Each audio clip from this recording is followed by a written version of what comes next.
Ngayong episode ng Periodist Talks, tatalakayin natin ang paglunsad ng DSWD ng financial aid sa mga sari-sari store owners na rice dealers.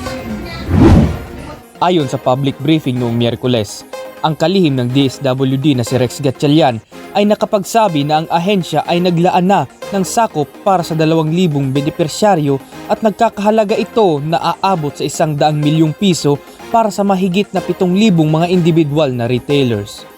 Ito ay magbibigay daan para sa mga negosyante na nagbebenta ng bigas at para sa mga nais magtayo ng sarili nilang negosyo bilang isang rice dealer. Wala pang opisyal na anunsyo kung ito ay makakaabot ba sa mga probinsyang nasa labas ng NCR. Sa itong oportunidad para sa mga kababayan nating may negosyo, ngunit wala pang opisyal na anunsyo ang naturang ahensya kung ito ba ay epektibo rin sa mga probinsya sa bansa.